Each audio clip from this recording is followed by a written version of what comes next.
नीतू की थकावट की वजह से आज सुबह देरी हो गई। वह हड़बड़ा कर उठी।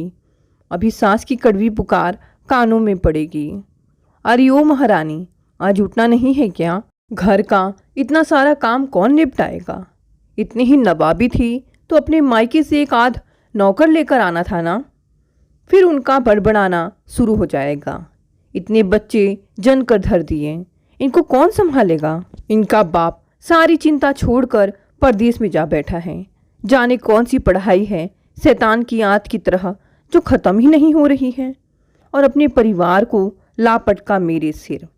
हम पहले ही अपने झंझटों से परेशान हैं, अपनी बीमारियों से जूझ रहे हैं, अब इनको भी देखो। नीतू झटपट तैयार होकर रसोई की ओर दौड़ पड़ी। पहले चाय बनाकर घर के सब सदस्यों को पिलाई, फिर अपने बच्चों को स्कूल के लिए तैयार किया। उनका नाश्ता पैक करके दिया। उन्हें स्कूल की बस में चढ़ाकर लौटे तो थक कर निढाल हो गई थी। अभी तक उसने एक घुट चाय तक न पी थी। सच पूछूं तो उसे चाय पीने की आदत थी ही नहीं। बचपन से ही वह दूध की शौकीन थी। उसके मायके में घर में भैंसें बंधी रहती थी। दही दूध की आज़ादी थी। जब वह ब्याह कर कर ससुराल आई तो उसने डरते डरते अपनी सास से कहा था कि उसे चाय कॉफ़ी की आदत नहीं है, उसे दूध पीना अच्छा लगता है। सास ने मुंह बनाकर कहा था, दूध किसे अच्छा नहीं लगेगा भला, लेकिन शहरों में दूध खरीद कर पीना पड़ता है। यहाँ तुम्हारे ससुर की तनख्वाह में दूध वाले का बिल चुकाना भारी पड़ता है। बाल बच्चों को दूध मिल जाए तो वही गनीमत समझो। उसके बाद नीतू की फिर मुंह खोलने की हिम्मत ना हुई थी। उसने कमर कस ली और काम में लग गई। घर में काम वाली थी, पर जब वह काम से मना करती तो नीतू को ही उसका काम संभालना पड़ता था। मेहरी नहीं आई तो सब नीतू का मुंह जोड़ते रहते और वह झाड़ू लेकर साफ सफाई में जुट जाती। घर में कई सदस्य थे। एक बेटी थी जो अपने परिवार के साथ मायके में ही जमी हुई थी। उसका पति घर जमाई था और सास का बेहद लाडला था। नीतू के अलावा 2 देवर देवरानियां भी थीं, पर वे बहुएं बड़ी घर से आई थीं और सास की धौस की वे बिल्कुल परवाह ना करती। तकरीबन रोज ही वे बन ठन कर सैर सपाटे को चल देती। कभी मल्टीप्लेक्स सिनेमा घर में फिल्म देखती तो कभी चाट पकौड़ी खाती।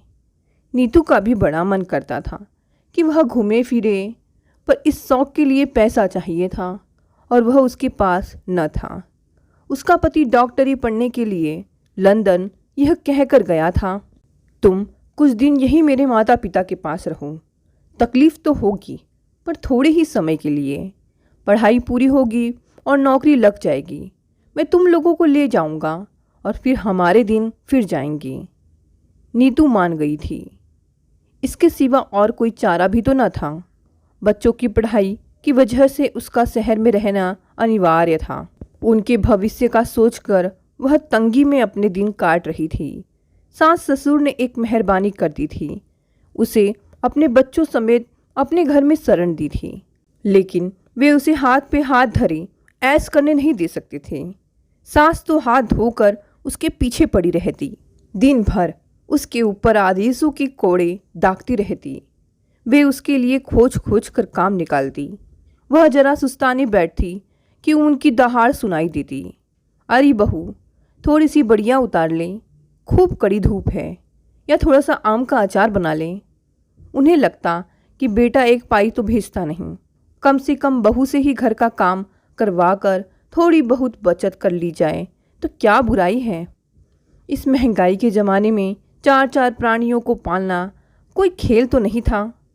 महीने में एक दिन नीतू को छुट्टी मिलती कि वह पास के ही गांव में अपने माता पिता के पास चली जाती।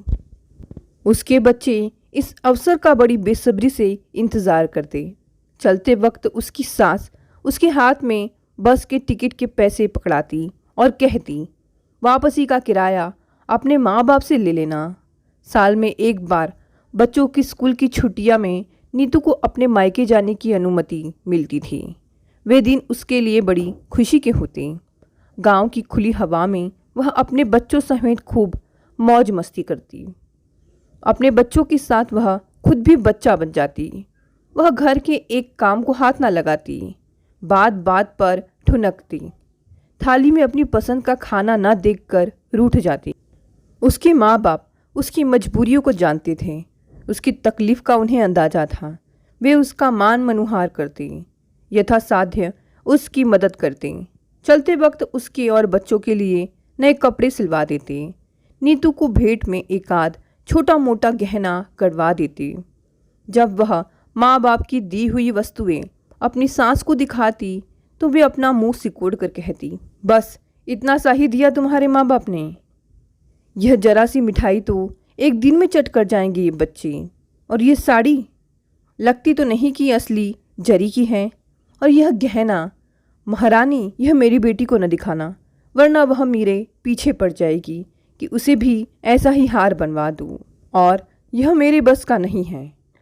नीतू को लाचारी से अपना हार बक्से में बंद करके रखना पड़ता और बातें वह बर्दाश्त कर लेती थी।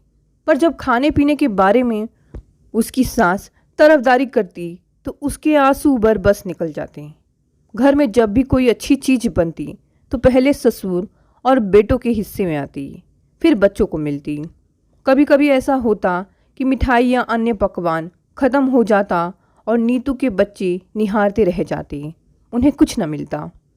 नीतू के मायके से कभी भूला भटका कोई सगा संबंधी आ जाता तो उसे कोई पानी तक न पूछता, और यह बात उसे बहुत अखरती थी।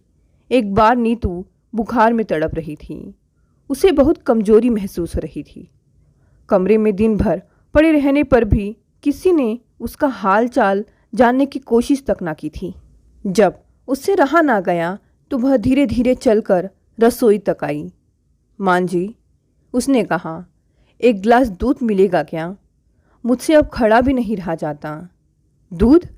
सास ने मुंह बिचका कर कहा, अरे बहू, यहाँ दूध अंजन लगाने तक को नहीं मिलता। तुम गिलास भर दूध की फरमाइश कर रही हो, कहो तो थोड़ी कड़क चाय बना दूं? नहीं, रहने दीजिए। उसके माता पिता को जब इस बात का पता चला तो उन्होंने आग्रह करके उसके घर एक गाय भेज दी। अरे बाप रे, यह क्या बहू, इस गाय को सानी पानी कौन करेगा? इस उम्र में मुझसे ये सब ना होगा। आप चिंता ना करें माँ जी, मैं सब कर लूँगी। ठीक है, जो करना हो करो, लेकिन एक बात बताए देती हूँ कि घर में गाय आई तो दूध सभी को मिलेगा। यह नहीं हो सकता कि तुम दूध सिर्फ अपने बच्चों के लिए बचा कर रखो। ठीक है माँ जी। नीतू ने बेमन से सिर हिलाया। घर के काम के अलावा गाय की सानी पानी करके वह बुरी तरह थक जाती थी, पर और कोई इलाज भी तो ना था। दिन गिनते गिनते वह घड़ी भी आ गई जब उसका पति उदय लंदन से वापस लौट आया। आते ही उसकी नियुक्ति मुंबई के एक बड़े हॉस्पिटल में हो गई और वह अपने परिवार को लेकर चला गया। कुछ साल नीतू के बहुत सुख से बीते। समय मानो पंख लगाकर उड़ चला। बच्चे बड़े हो गए। बड़ी दोनों बेटियों की शादी हो गई। बेटे ने वकालत की पढ़ाई कर ली और उसकी प्रैक्टिस चल निकली। एक दिन दिल की धड़कन रुक जाने से अचानक उदय का देहांत हो गया। नीतू पर फिर दुखों का पहाड़ टूट पड़ा। धीरे धीरे वह अपने दुख से उबरी। उसने फिर से अपना उजड़ा घोंसला समेटा। अब घर में केवल वह और उसका बेटा विपिन रह गए थे। नीतू उसके पीछे पड़ी है कि वह शादी कर ले। अकेला घर लगता है, तेरा घर बस जाएगा तो मैं अपने पोते पोतियों से दिल बहला सकूंगी। क्यों माँ, हम दोनों ही भले हैं, किसी और की क्या ज़रूरत? अपने दिन मज़े में कट रहे हैं। नहीं बेटा, ऐसा नहीं कहते। समाज का नियम है तो मानना ही पड़ेगा। सही समय पर तेरी शादी होनी जरूरी है, नहीं तो लोग तरह तरह की बातें बनाएंगे। और मुझे भी तो बुढ़ापे में थोड़ा आराम की ज़रूरत है। तेरी पत्नी आकर अपनी गृहस्थी संभाल लेगी तो मैं चैन से जी सकूंगी। विपिन थोड़े दिन टालता रहा, पर जब शहर के एक अमीर खानदान की बेटी निशा का रिश्ता आया तो वह मना नहीं कर सका। जब उसने निशा को देखा तो देखता ही रह गया। अपार धन राशि के साथ इतना अच्छा रूप, मानो सोने पे सुहागा। नीतू ने ज़रा आपत्ति की। शादी हमेशा बराबर वालों में ही ठीक होती है, वे लोग बहुत पैसे वाले हैं। तो क्या हुआ माँ, हमें उनके पैसों से क्या लेना देना। बहू बहुत ठसके वाली हुई तो, नक चढ़ी हुई तो। यह कोई ज़रूरी नहीं है कि उसे अपने पैसों का घमंड हो। आप बेकार में मन में वहम मत पालो और सोचो, यदि गरीब घर की लड़की हुई तो वह अपने परिवार की समस्याएं भी साथ लाएगी। हमें उनसे भी जूझना पड़ेगा। नीतू ने हथियार डाल दिए। वाह नीतू, तेरे तो भाग्य खुल गए। उसकी सहेलियां खुश हो रही थी। बहू मिली खूब सुंदर और साथ में दहेज इतना लाई है कि तेरा घर भर गया। नीतू भी बड़ी खुश थी, पर धीरे धीरे उसे लगने लगा कि उसका भय दुरुस्त था। निशा माँ बाप की लाडली, नाजों में पली बेटी थी। वह बात बात पर बिगड़ती, रूठ जाती, अपनी मनमानी ना होने पर भूख हड़ताल कर देती, मौन व्रत धारण कर लेती, कोप भवन में जा बैठती और घर में सबके हाथ पांव फूल जाते। विपिन हमेशा बीवी का मुंह जोहता रहता था और नीतू को भी सदा फिक्र लगी रहती कि पता नहीं किस बात को लेकर बहू बितक जाए और घर की सुख शांति भंग हो जाए। बहू के हाथों घर की बागडोर सौंप कर नीतू यह सोचकर निश्चिंत हो गई कि अब वह अपने सब अरमान पूरे करेगी। वह भी अपनी हम स्त्रियों की तरह पोते पोतियों को गोद में खिलाएगी, घूमेगी फिरेगी, मन हुआ तो किटी पार्टी में भी जाएगी, ताश भी खेलेगी। अब उसे कोई रोकने टोकने वाला ना था। अब वह अपनी मर्जी की मालिक थी, एक आज़ाद पंछी की तरह। एक दिन चैन से बीते, पर शीघ्र ही उसे अपने कार्यक्रम पर पूर्ण विराम लगाना पड़ा। निशा ने अपने हाथों से घर चलाने की कोशिश तो की, पर उसे किफ़ायत से घर चलाने का गुर मालूम न था। वह एक बड़े घर की बेटी थी। महीने भर चलने वाला राशन 15 दिन में ही ख़त्म हो जाता। नौकर चाकर अलग लूट मचाए रहते। आए दिन घर में छोटी मोटी चोरी करते और चंपत हो जाते। हार कर नीतू को फिर से गृहस्थी अपने जिम्मे लेनी पड़ी। वह चूल्हे चौके की फिक्र में लगी और उसकी बहू आज़ादी से विचरने लगी। निशा ने एक किटी पार्टी ज्वाइन कर ली थी।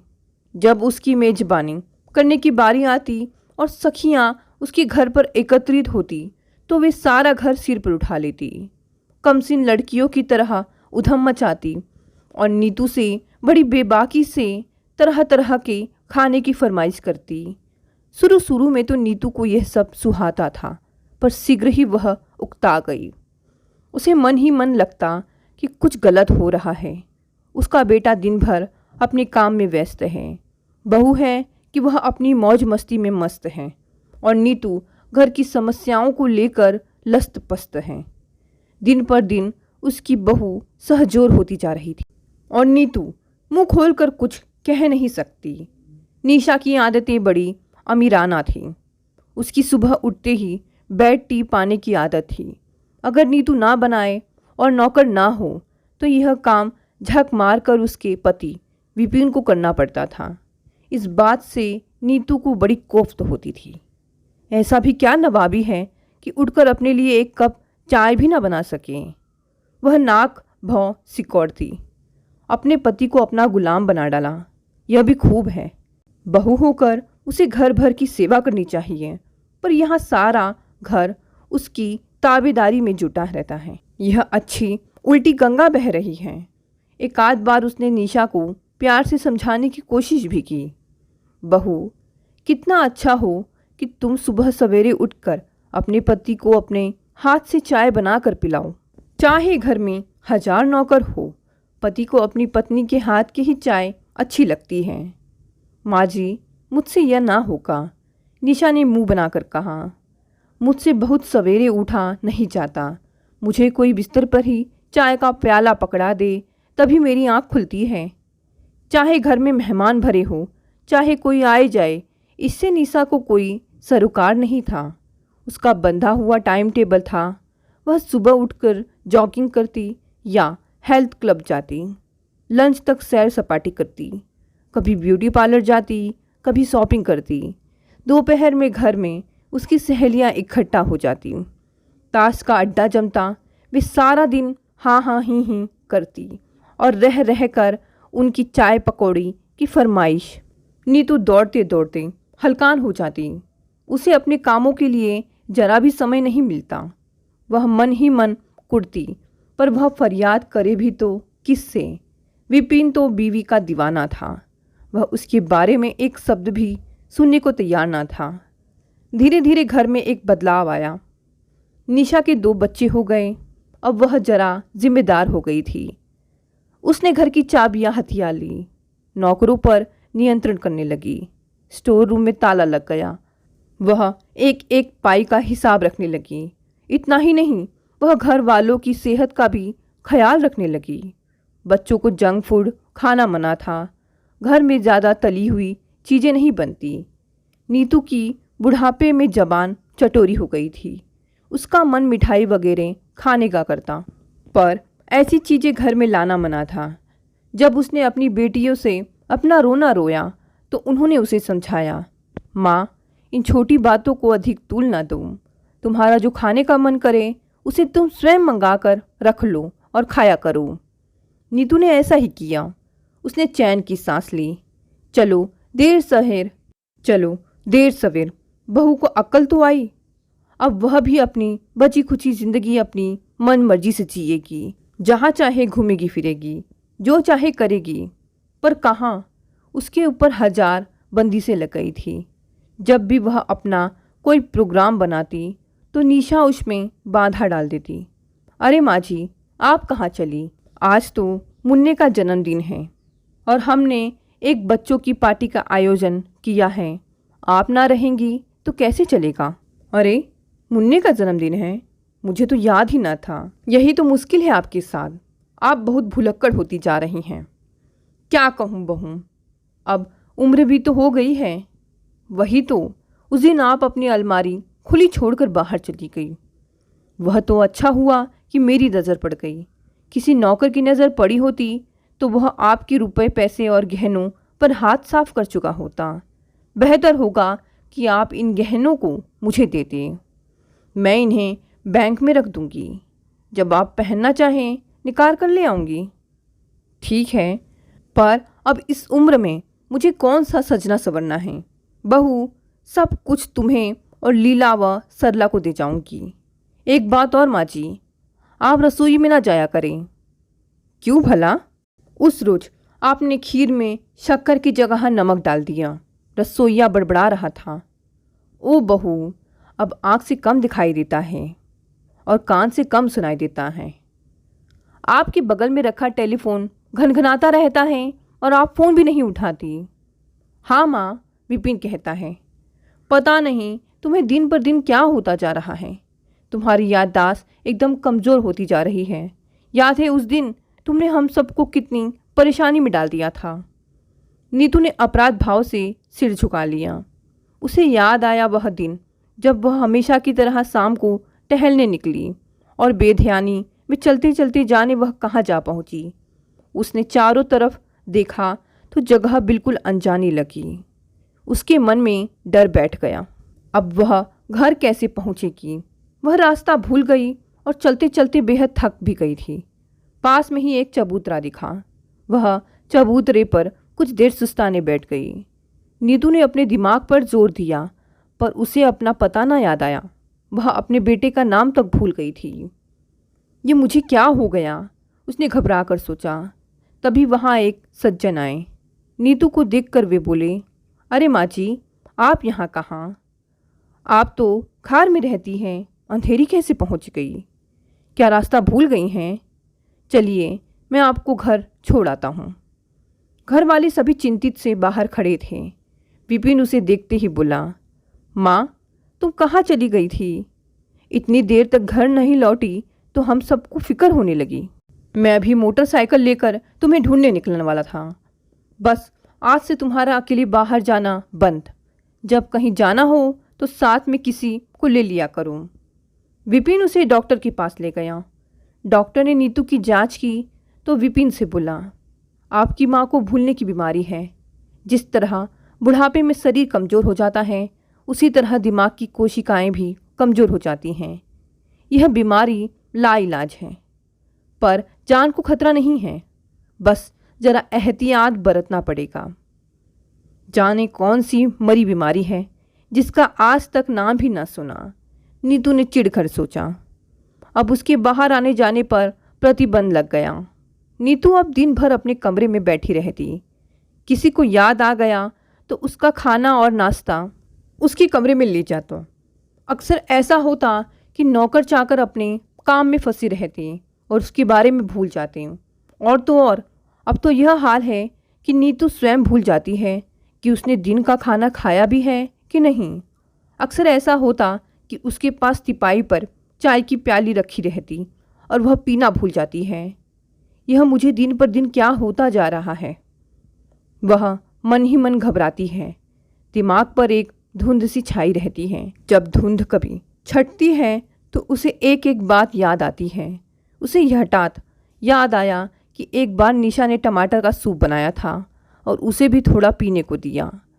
उसे उसका स्वाद बहुत अच्छा लगा। अरे बहू, थोड़ा और सूप मिलेगा क्या? उसने पुकार कर कहा। थोड़ी देर में रसोइया कप में उसके लिए सूप ले आया। नीतू खुश हो गई। उसने एक घूंट पिया तो लगा कि इसका स्वाद कुछ अलग है। उसने रसोइया से पूछा तो वह अपना सिर खुजाते हुए बोला, माँ जी, सूप खत्म हो गया था। मेम साहब बोली कि अब दोबारा सूप कौन बनाएगा। इन्होंने थोड़ा सा टमाटर का सॉस गर्म पानी में घोलकर आपके लिए भिजवा दिया।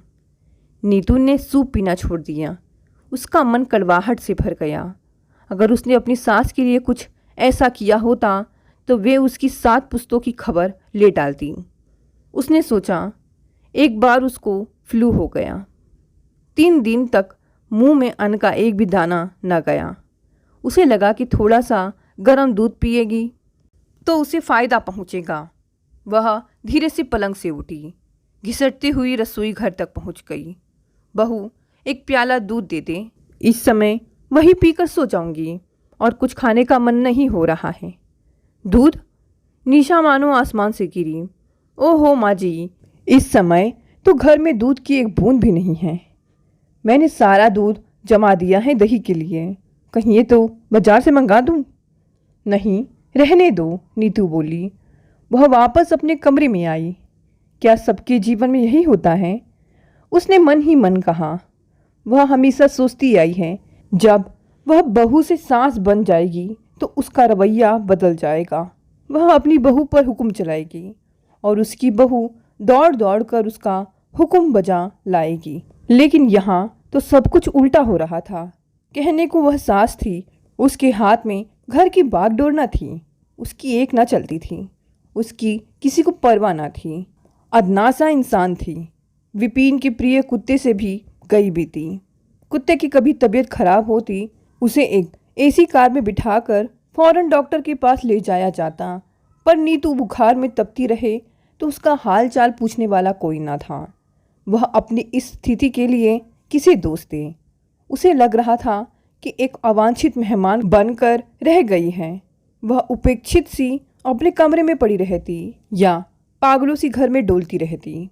उसका कोई हमदर्द नहीं, कोई हमराज नहीं। वहीं पड़ी पड़ी दिन गिन रही है कि कब सांस की डोर टूटे और वह दुनिया से कूच कर जाए। सांस होकर भी उसकी ऐसी दशा, यह बात उसके पल्ले नहीं पड़ती। एक जमाना था कि बहू का मतलब होता था एक दबी हुई, सहमी हुई प्राणी जिसका कोई अस्तित्व न था, जो बेजबान थी और जिस पर मनमाना जुल्म ढाया जा सकता था, जिसे दहेज के लिए सताया जा सकता था और कभी कभी उसे जला भी दिया जाता था। आज के ज़माने में बहू की परिभाषा बदल गई है। आज की बहू दबंग है, सहजोर है, वाचाल है, ईंट का जवाब पत्थर से देने वाली, एक की 10 सुनाने वाली। वह किसी को पीठ पर हाथ रखने नहीं देती। उससे संभल कर पेश आना पड़ता है।